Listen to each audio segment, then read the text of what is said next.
लखीमपुर खीरी की विधानसभा पलिया में मौजूद हैं और हमारे साथ यहाँ से भारतीय जनता पार्टी से तैयारी कर रहे डॉक्टर प्रदीप शुक्ला जी हैं।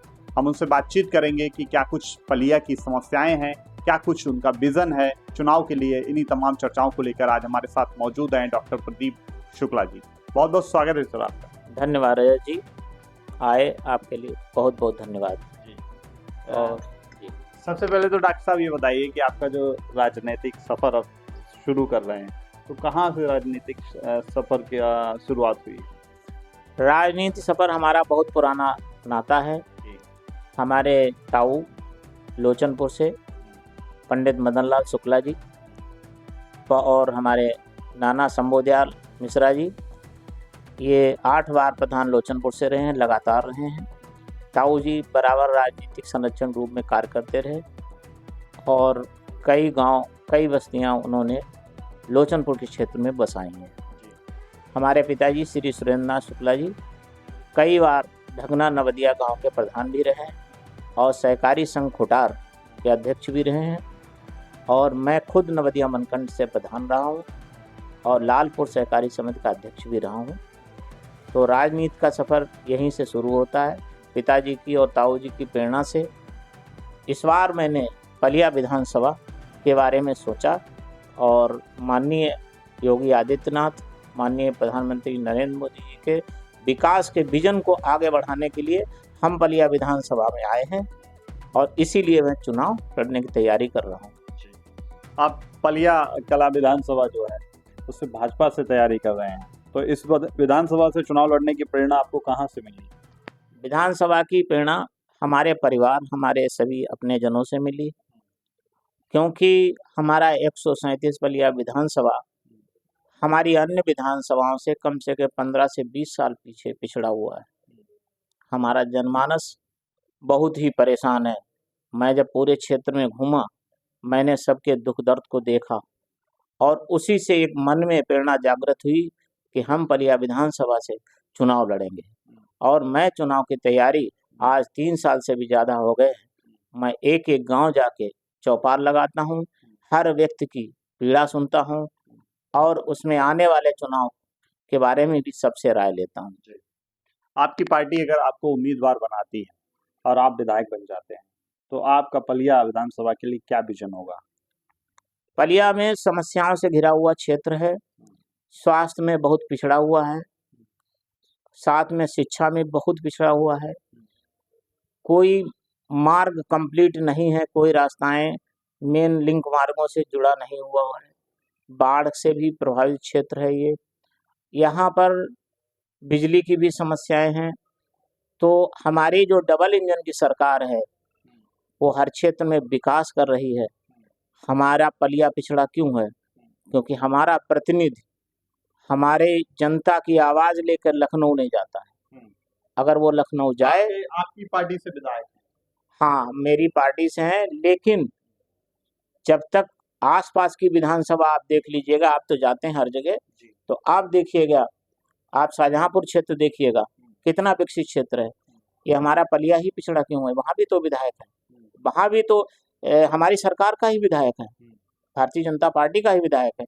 इसमें कहीं न कहीं कमी तो है, जिस वजह से हमारी जो जनता है, हमारा जो विकास का विजन है हमारे मुख्यमंत्री जी का, वो पूरे जनता तक नहीं पहुंचता है, उसकी समस्या हल नहीं होती है। इस वजह से मैंने चुनाव लड़ने के लिए मन बनाया है कि हम चुनाव लड़ेंगे। के बॉर्डर पर पलिया विधानसभा के लास्ट में पड़ते हैं। ये चंदन चौकी से लेकर गौरी फंटा के बीच में जो जगह है, छिदिया पूरब से होते हुए पश्चिम तक, ये सब हम वहाँ गए हैं, हर गांव गए हैं। तो मैंने फिर वही बात कहना चाहता हूँ कि जब तक इन सब की आवाज़, अगर हमारा प्रतिनिधि आवाज़ नहीं बनेगा तो हमारा क्षेत्र का विकास नहीं हो सकता है। माननीय सुरेश खन्ना जी, आप देख लीजिएगा, शाहजहांपुर की एक अद्वितीय आवाज़ है, जो विकास की झड़ी लगी हुई है। वो भी तो एक विधायक हैं और ये भी विधायक हैं। तो अंतर तो आप खुद समझदार हैं, समझते होंगे। नहीं, जनता के बीच तो वो भी रहते हैं, लगातार सोशल मीडिया पे देखा जाता है कि वो भी जनता के बीच में है, जनता से मुखातिब हो रहे हैं, जनता की समस्याएं सुन रहे हैं, जनता को अगर आर्थिक रूप से सहायता पहुंचानी है तो वो भी पहुंचा रहे हैं। आप ठीक कहते हैं, लेकिन आर्थिक सहायता हमारी सरकार देती है। हमारी बेटियों की शादी के लिए लाखों रुपए सरकार देती है, वो क्यों देते हैं? सरकार से लाखों दिलाएं, 10,000 5,000 में शादी ब्याह होने वाले नहीं है।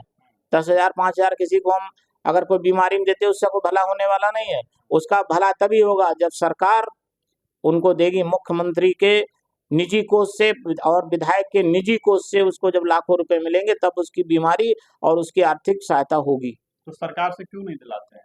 अब वो सरकार में बात लेके नहीं जाते हैं, ये तो उनकी अपनी मंशा है।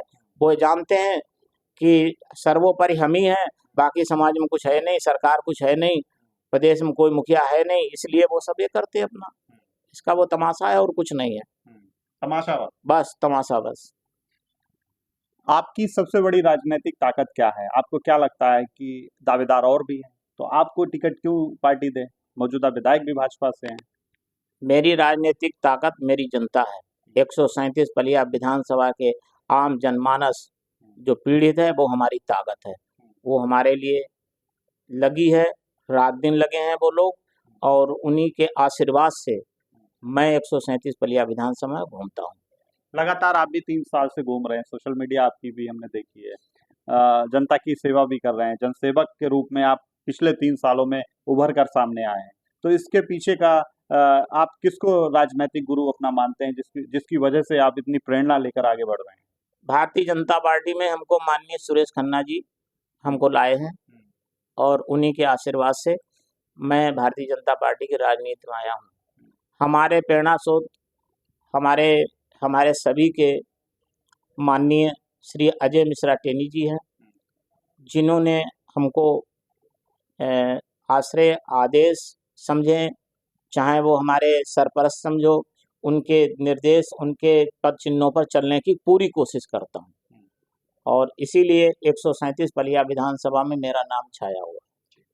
हमारा अंतिम सवाल है कि मिशन 2027 को लेकर आपकी क्षेत्र की जनता के लिए, प्रदेश की जनता के लिए डॉक्टर प्रदीप शुक्ला का क्या एक संदेश रहेगा पूरे प्रदेश की, पूरे क्षेत्र की जनता के लिए? मेरा यही संदेश है कि सबका साथ, सबका विकास, सबका विश्वास, ये माननीय प्रधानमंत्री नरेंद्र मोदी जी का जो विजन है उसको आगे बढ़ाना, और जनता की सेवा करता था, करता हूं और करता रहूंगा।